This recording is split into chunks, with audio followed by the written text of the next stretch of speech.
Hello, welcome along to Betfred's football show. We're at the final hurdle of the Premier League season, and we've got all the drama of the playoffs as well. Lots to talk about in this final week of the campaign in the Premier League. I'm joined by Iain Dowie, who's looking a little bit excited by the prospect of everything. Very much so. I hope so. And also Dom McGuinness as well. It's that time again, Dom. It is indeed, yeah. It's always exciting, isn't it? Final weekend. Well, we get a summer off. Well, we kind of get a summer off, don't we, with the Euros on the way as well. We've got a lot to talk about. We know who's won the title. We know who's been relegated. We don't know who's going to be playing in Europe, Ian. It's quite a quandary, isn't it? It's a bit of a turnaround, wasn't it, in the week? Yeah, very much so. With Liverpool on the charge. Well, listen, magnificent for them to get on the charge. And also, in some ways, if you're bipartisan, you wouldn't want Liverpool to miss out because of the style of football they play, the manager. He adds a bit of something to everything. I mean, he's good TV. But for me, I think I watched the Leicester-Chelsea game or Chelsea-Leicester game with a great deal of interest. I couldn't believe the VAR. Could not believe the VAR. One of the worst I've ever seen. So Mike Dean, as a decent referee, that is just not to have that overturned. It's just staggering. And by the way, that's why it has to change. That can't go on again. That's just a joke because that could have cost Chelsea dearly. In the end, they found a way and battered Leicester. To be fair, so who do I mean, I just think Leicester should and could beat Spurs. You think with the form Spurs are in, but it's an awkward game, isn't it? Harry Kane, Son, whoever, maybe if it goes in Dominic, they've got players who can hurt you. And Leicester will feel a bit, on the back foot. Not an easy game, but the rest, Liverpool, I think, will finish in the top four. I think Chelsea's a difficult game. I think Villa away, difficult. They can score a goal, they can hurt you, playing with a great deal of confidence, be the highest finish for a long time. But I just think Chelsea will find a way. I mean, Dom, you've been in football and around football long enough.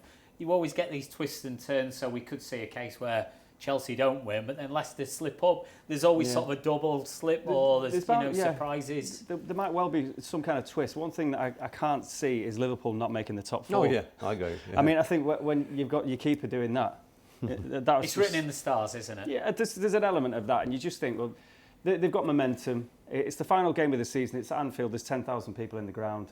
If you want to add a little bit of spice, the Liverpool fans didn't particularly like Roy Hodgson. It's his final game as a Palace boss, so they're not going to buy into the whole script, And so they want to go out on a massive high, and to do that, they've got to get top four. And I just can't see them not getting top four. Yeah, they kind of earned it, haven't they, with the run they've had in the back end of the season. I also think teams for next year need to be worried. You think about the form, and everyone talks about, this, that, and maybe Mane's not playing, and Mane going off and not shaking hand, all them things it is, and this and that's Mane. But it just shows you. I mean, look at the Euros World Cup. Best team defensively generally wins the World Cup and the Euros. They miss a player, a world class, maybe. I mean, it's a short career, but maybe the best centre half I've ever seen in my lifetime. Van Dijk, and that's a big statement to make, because there's been some great ones. That's a big statement, that. But I think but as an all-round defender, it's just a snapshot. I think he needs to do more for another 3 or 4 years. But as we speak now, who's I think one of the best I've ever seen. He's definitely in the top 3 or 4, and I think he may be top. What that brings to him next year, and he's not going to the Euros, which is a big blow for the Netherlands. What that brings to them is a whole new lease of life. It allows Alexander to do what he's done in the second half of the season. It allows Robertson to bomb up and down. It changes the whole dynamic of the team. It's incredible. So I don't think Liverpool need to do a lot. I agree. Now they're nailed on to finish now. Well, I'll tell you what, they're nailed on. We all think they are. Let's hear from Jurgen Klopp on his chat about the top 4 finish this week. Oh, I couldn't be more pleased, to be honest. I never expected that. It's not that I take things like this for granted. I knew this season is, for us, incredibly tough season. And I think really weeks ago, I don't know exactly when, I heard now on Valentine's Day, 14th of February, was the last time we were in the top 4, because we didn't win a lot of games since then. But now in the last 8, 10, I don't know exactly how many games, we are back on track, and if we win on Sunday, then probably depends the result, obviously now from Leicester or Chelsea. Then we are probably qualified for the Champions League, and it's insane, but that we came that close, but we are not through. And so when you win the semi-final, you go to the final. That's where we are, and we will give our absolute everything to win that as well. Just keep going, keep believing, keep improving. Don't put 2 games in one, like think about this and that. Concentrate and stay focused on the next one. Don't think about the game after that, all these kind of things. Not massively, you just have to keep going, and that's what we do, obviously. So it's incredibly tough what the boys have to do in the moment, but and you need to be lucky in moments as well, that's clear. And so for tonight, it was good enough, and now we have to make sure that we'll be good enough as well on Sunday. Yeah, not quite there, Liverpool. Jurgen Klopp, optimistic as you would be. They are 1-10 with us here at Betfred to finish in the top 4. He said they won the semi-final. It was a big win against Burnley, because that could have been a tough game, because Burnley, they're hard to beat, Dom, aren't they? Yeah, but I think it's very, very hard subconsciously. Once teams are safe, I know it's a massive cliche, and you know that teams are going to try, and as Sean Dyche's team's always going to give something, but they're on a bit of a roll now, Liverpool. And I mean, it's been a crazy season. Let's not forget, we've seen some really mad results, and there's reasons for that, as we know. And I just think they're starting to get things right now, and it's probably quite formidable for the rest of the teams to think what they will be. Your point about Van Dijk and how they're going to be in the new season, because it's been a bit of a mess of a season for them, but they're going to finish on a high. They're clicking at the wrong time, obviously. But this season's, with no fans, with everything that's gone on, you know, I think a lot of managers like Klopp will think, well, the sooner we're back to normal, the better, and we can really then gauge things next season. Is it a successful season, Liverpool, top 4? And they'll be disappointed, but given all those circumstances, Ian, is it a success? I guess the fans probably where they were to where they are. Yeah. It's a win, isn't it? Yeah, I agree. I think, you know, if they weren't got in, it would be a disaster, no doubt. You know, think about maybe players potentially leaving. I just think he's been calm all the way through. This is not a changed Klopp. I mean, he has that moment when he fires into his team. We thought he was going at one point. Yeah, we did. Yeah, and you know, he's quite calm. I just think, I think if you've got to say yes for me in what's gone on, because I just don't think you can overlook what's happened. You've got chucking Gomez there as well, 2 lads who can run like the wind. You know, so he's done very well, and you know, Nat Phillips has become a bit of a cult hero there. You know, so it's, you know, he's had to get on. Where would Nat Phillips play in many of the other teams? You know, I mean, maybe of course he could have played maybe lower in the Premier League, but would he be in Spurs' back 4? I'm just saying. So you know, he's had to cope with all sorts of things, and that's not criticism of Nat Phillips, who's done great, magnificent, good for him.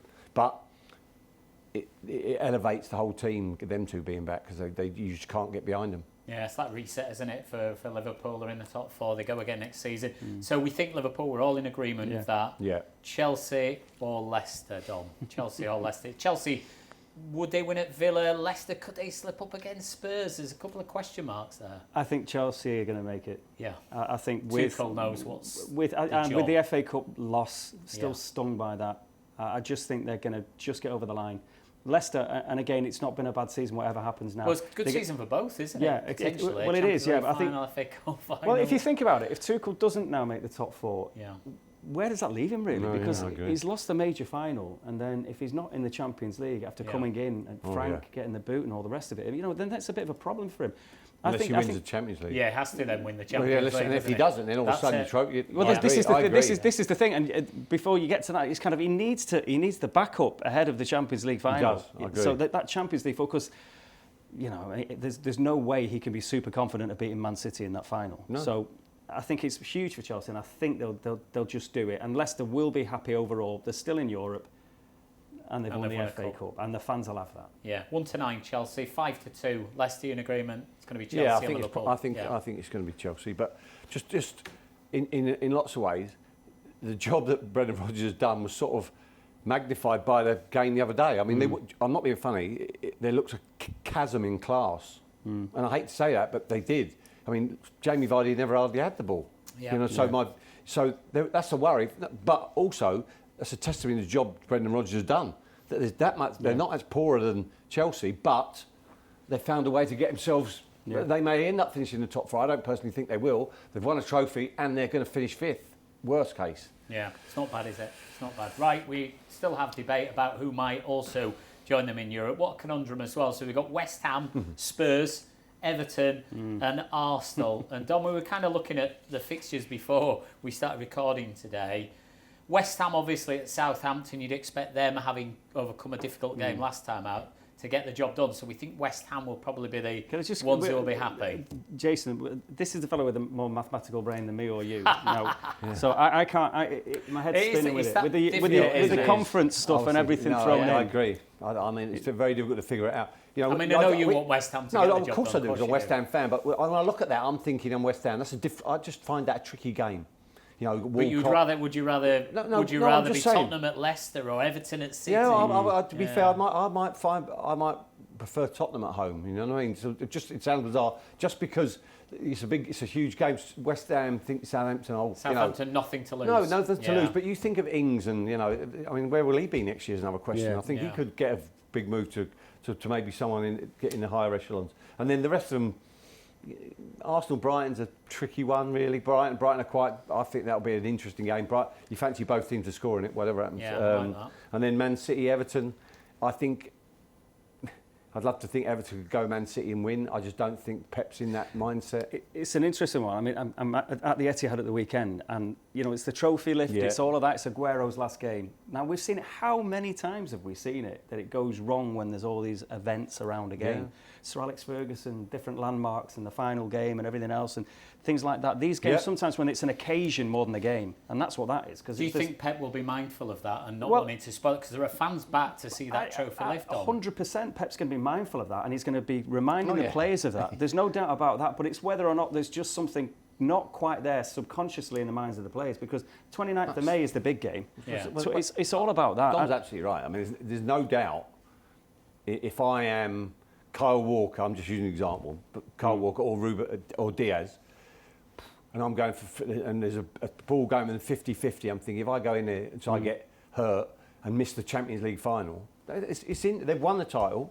Is there anything to play for? No, really. But Pep's desire to do that, I think he'll play a side that that's the upside for Everton. But I think Everton have been found wanting a bit this year. But they're good away from home. I agree. Listen, that's because the team's coming on to them. I think Ancelotti's done lots of things brilliantly well. He just needs to recruit better in certain areas defensively. I think he needs to strengthen up a bit. So it's and I love him as a manager because he's so staid in what he does. But I get what Dom's saying, and I think it's a really valid point. I just don't think it's going to happen. I think Man City are going to win the game. Yeah. Well, one thing to back that up anyway, he can make 7 or 8 changes, and you still look at it and think, is that a weaker team? Yeah. And they're playing for places as well. They are. There is all that. And a lot play the way into a team. A lot will depend on how Everton approach it, and if they're going to be inspired by the crowd.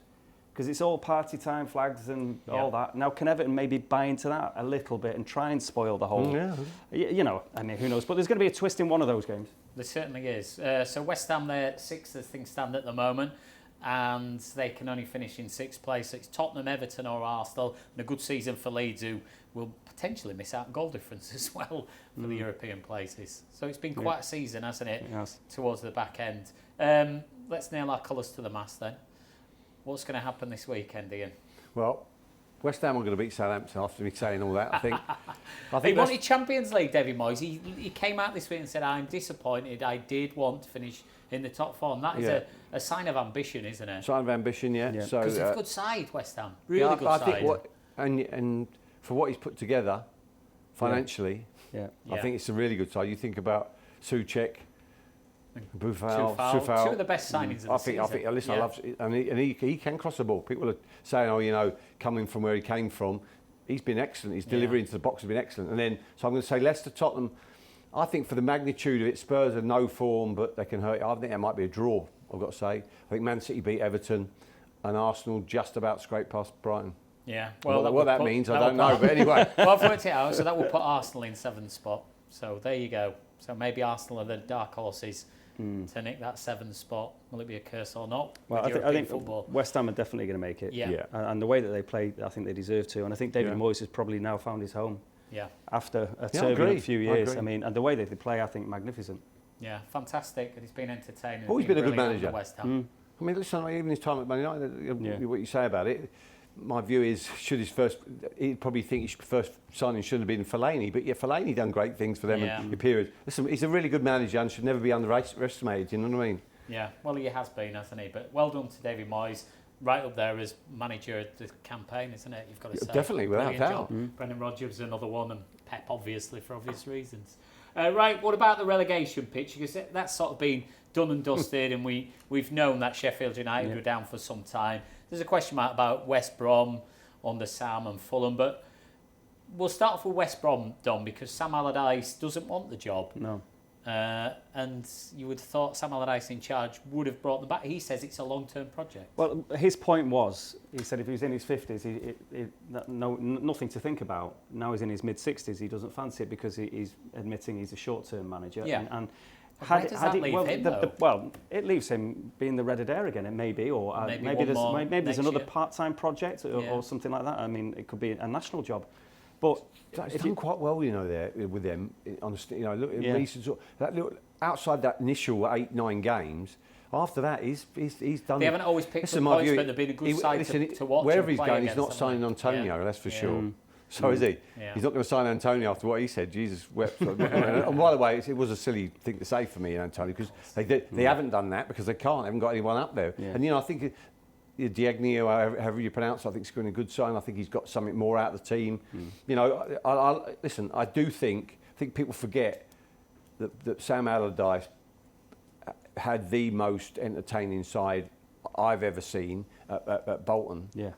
For a period, not I'm talking about not in the Premier League, but for them mediocre sides, I'm not being rude, in the Premier League, that they were the entertainers at one period. Because he likes of JJ Culture. Yeah, of course. Jorka was amazing. Campo, what a player he was. Yeah. So, you know, Aero, some top player. So my view is he's dealt with all that. I think there'll be a role for Sam. I think Sam saying that. I think it's a generous offer to him. I just wonder whether there's enough there for him. He thinks he needs some money to spend to change it around a bit, and he's come out with that answer. I mean, listen, I think Sam's a decent manager. Short term, long term, I don't really get that. I think he's a good manager. I think his relationship with players is underestimated. You know, he really does work on that very hard. But I think it's a big job for the. I'm not sure all three of them are going to bounce back next year. We saw two of them, didn't we? Norwich got back, Watford got back because they kept most of their squad together, Dom. Yeah, and you know, you look at Norwich and there was a real belief in the manager, regardless of what happened, and he's just completely proved that backing right. But two of these are going to go down with no manager. Yeah, which is difficult, isn't it? So maybe Fulham of those might be the best of the three. Yeah, I mean, Sheffield United was a curious season again. I mean, from start, it was incredible. And everything obviously behind the scenes, clearly with Chris Wilder and everything. Big small margin. Sheffield United were nicking games last year or holding on this year. They were losing by the odd goal. Yeah. They were not nicking games, and those points and your confidence ebbs and Jack O'Connell goes, doesn't it? Jack O'Connell not available for the whole season here. Yeah, big miss. Big loss, huge loss. And by the way, my view is, it was like someone popped a balloon. Because Chris Wilder's one of the best, done one of the best jobs I've ever seen. His football was entertaining. It was almost great fun to go and watch. All of a sudden now, this year, they just couldn't get any flow going to games. I seen him in the second, a couple of games ago. They played Palace. Palace could have won 6. I was at the game. Palace won an absolute canter. And Palace didn't need to be... And that would never have happened when Chris was rocking and rolling with them. I just don't know. They've sort of lost that energy. Looked like they almost looked tired. And it sounds... And they were full of energy before. So I don't know where that's come from. But as Dom says, it's just so strange. Well, you think about that. Sheffield United get promoted and the fans have hardly been able to enjoy it. They've just not been there. And again, I mean, how much... am I going into this too much? But it just seems to me, the craziest of seasons... Yeah. And they didn't even get going after a brilliant first season, and the fans haven't been there. Bramall Lane, are they the 12th man? It can't have helped them, can it? And again, you could look down. I think a lot of clubs some have coped better than others. Yeah. With so what of those who do you think will bounce back? I'll ask you first, Todd. West Brom probably, depending on, again, because they've got a good nucleus yeah, of the squad and how, going in the right direction. Who is going to be the man? Yeah. And how they get that right. They've got to get that right, obviously, in a bit of recruitment and all the rest of it. But, you know, if you look at it and you just boil it down to basics, they're a bigger club than Fulham. Yeah. Probably a better squad. But Yeah. Fulham, Scott Parker, a bit question mark about him and whether he stays. Well, I mean, so they've got good players. You know, you think about Sheffield United, Brewster. You know, you think he'd get but you think he'd get goals in that division. Yeah. One or two other players there. So you know, McConnell will be back. They could back, but I just don't fancy it. You know, if you were saying to me who out of three, I think West Brom and Fulham will. Yeah. I've just got a funny feeling Maybe Sheffield United maybe not do a Bournemouth and get in the playoffs. Yeah, well, maybe so. I just wonder who's going to appoint. Yeah. I think because whoever you're going to appoint, it's not going to be Chris Wilder, is it? You know, so that rocket. If you don't go there and get it really rocking straight from the get-go next season, you're going to be on the back foot because that's the nature of it. Yeah. Well, we'll say it could be an important announcement, couldn't it? Sheffield United and West Brom as well. Right, let's talk about the Championship playoffs. Who's going to come up? Of course, Bournemouth have a goal advantage against Brentford. Brentford were the favourites. It's 2-1 for promotion. The pair now. Swansea against Barnsley. Barnsley, what a season they have had. Yeah. But it looks so they might come up short against Swansea City. Yeah, well, I mean, Barnsley were really good second half. I've got to say they were outplayed a little bit first half. But second half, they should have and could have equalised and maybe gone ahead. They really dominated the game. Very surprising because Swansea generally do that. Swansea good defensively though, you've got to say. Whatever he's done there, they're based at two young 20-year-olds and playing at the back there. Quite incredible. I think Barnsley might just come up short, but that might be interesting. Yeah, I think that's the first goal game. If Barnsley would have scored, you'd really worry. The other game, I think it's ideally set up for Bournemouth. Yeah, well, they can nick one because the pressure's on Brentford. Yeah, there is. And you know, don't forget though that they were down last year and they came out and in the second leg at home, Brentford, I think they would romp the game. But I just think Bournemouth are really dangerous when you come at them. They've got real pace and power in that forward area. You know, Danjuma particularly, you know, and Brooks been behind. So, you sneaky feeling. No, if you'd said to me before, I thought Brentford might get promoted this year. I thought that, you know, with the new stadium and everything. I think, you know, that would be a really good story, and it is a fantastic story anyway for Brentford to be at that echelons. So it's got a funny feeling it might not be. What about you, Dom? I think both teams. What's in your waters? I think both teams are going to overturn the deficit. Yeah. Yeah. I could see it. Yeah, I think Barnsley, they've been a real story. I just fancy them just to complete the story, if you like. Well, want to do it, take it to extra time. Yeah. I think we could be seeing them in the playoff final. There you go. Well, that'd be value, wouldn't it? The 5-1 to go up, Barnsley. So if they go that way, what a story that could be. Right, we've got around. Good odds on that, by the way. You would? Well, we've got it. On Barnsley, Brentford. Straight to the bookies on his way home. Brentford not so much, but Barnsley definitely. Yeah, 5 to be promoted. Right, we're going to round things up. Premier League season, we'll talk about your player of the season. I think Diaz has got the Football Writers player of the season. There's been some terrific performances this year. Phil Foden's been amazing. I know you're a massive fan, Ian. I'm a massive fan. You could pick a few out, couldn't you, this year? Definitely pick up. I think Mason Mount's in there. Mount, yeah. Absolutely. I think he's been incredible. Foden's been staggering. Diaz has been immense. Yeah. You know, I think Kyle Walker's done brilliantly well. Yeah. To be interested to see whether he will or not, Gareth. I don't think he will. But, you know, my view is he certainly seems to be being protected ahead of the Champions League final. So who's the first name when you can think about his name on the sheet? I think it's Mason Mount, closely followed by Phil Foden. How do you get both of them in there? Not as easy. England, yeah. What I'm saying? Well, it's embarrassment of riches because Grealish, had he finished this season, he might have been player of the season, wouldn't he? Well, where's this go for Sterling? Yeah. Hasn't played for a long, long while. And yet, you know, not all right free scoring last year, but you know, he hasn't quite done that this year. But still, kind of proven though, isn't he? I think. Listen, I'm a big, huge fan of him. But you know, when you don't play, you don't play. So going into that game, you know, Declan Rice back in the squad of things. So you know, I mean, first one I think for me will be Mason Mount. I think it's very difficult to leave him out because he can do. Both him and Mount do a similar thing, I've got to say that. But I think defensively behind him is the structure is going to be the more problem for Gareth. I don't think going forward he's got too many quandaries. There's creative players in there for sure. Yeah, his quandaries getting them all in. We'll round up England chat, but we'll get Dom Premier League Player of the Year per It season kind of ties in a little bit with England, because I think John Stones has been fabulous with Diaz. He would get the comeback of the year, wouldn't he? Yeah, John Stones, and that's from why I like that Heritage. kind of story. Yeah. I mean, Diaz has come in, and for a 23-year-old to boss it like he has, to come from Portugal and just be the man and literally He kind of looks solve like everything. he's a 30-year-old centre-back, doesn't he? Amazing, The amazing way he ability. moves, the So way good he on the reads ball. game. He's so good on the ball. But listen, it's. I think it's still in there with John Stones. My view is, I agree. You haven't seen that this year, outside once, but he's got that. Just has that moment. But I've got to say, it is a reborn John Stones. I think John Stones has been quite incredible this year. I really do. What do you make player of this season, though? I always put you on the line. What would you? Maybe not. But again, another one that I would link to You England like that story, though, is I do, and I like Luke Shaw's re-emergence as a top player. Which is great for England, isn't it? Well, he's been unbelievable. Yeah, and that's why if we're segueing into England chat, that's why those two are in my head. I think I'd probably go with Ruben Diaz, just because I think defensively has been an issue. It's been, I mean, when Pep first arrived, it was the goalkeeper situation that he couldn't quite solve for a bit.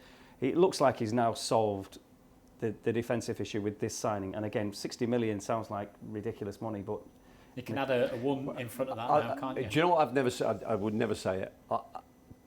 You're going to say it. I'm a big admirer of Pep this year, because he's become a pragmatic manager. He has, a little bit. I watched them play Sheffield United at home with 8 minutes to go. They kept the ball in the corner. Who would have thought that? Yeah. But Diaz has changed their mindset. I think he's a leader. I think he drives people on. He's got immense ability on and off the ball.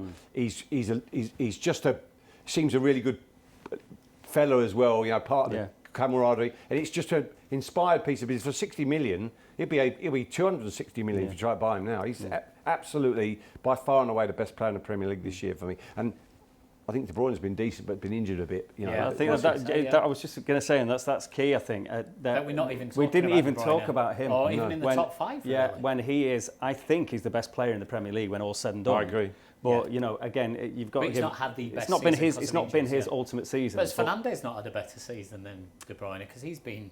Yeah, you could argue that. You could argue that, but this season, would you rather have Fernandes or De Bruyne in your team? No, for impact and for the amount of goals he's involved in. Not in general, but this season, for what he's done this season. Oh, listen, I think he's been good. Yeah.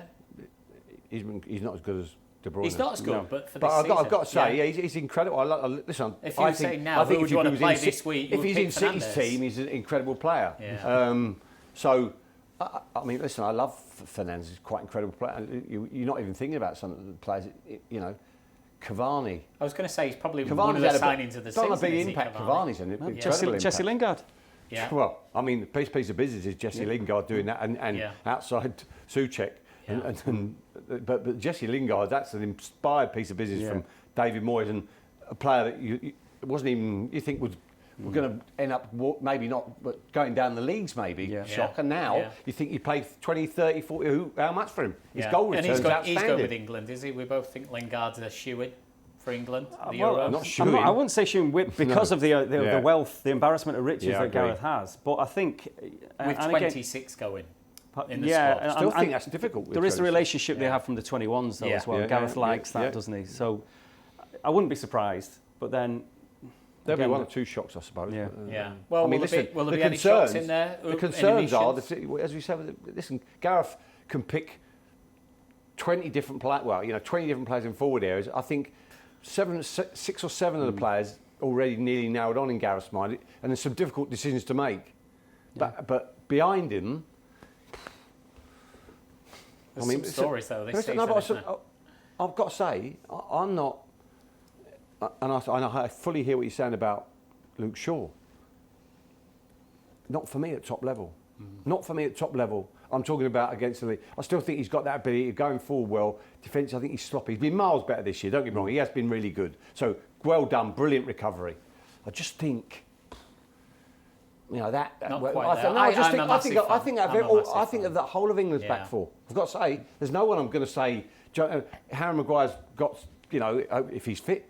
He's got that ability of dominance and leadership and everything, brilliant on the ball. Just that lack of pace, which you can never change, and we shouldn't keep talking about. He's a really good defender most of the time. You've got John Stones, but what I'm saying is, if you had a back, whoever's going to be your Trent Alexander-Arnold, Shaw, Stones, and Harry Maguire.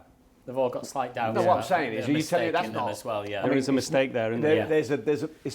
That's going to creak, I think. But I think Gareth's got what he's got. He's got, and that's why he plays the way he plays. Yeah, well, they could creak or they could click. He plays like a gunslinger because he knows he's got so much firepower. Yeah. And listen, it'll be amazing me if Foden doesn't play every single. Because he's so dynamic. He's almost like he's on ice. He goes past people that are not there, and he finishes fantastically well for such a young lad who's had a bit of difficult press. Now he's come back. I've got to admire him and the way he's been managed. It's top draw. Are we quite confident about England at the Euros? I mean, we always are, but you could see us progressing and making it to the latter stages.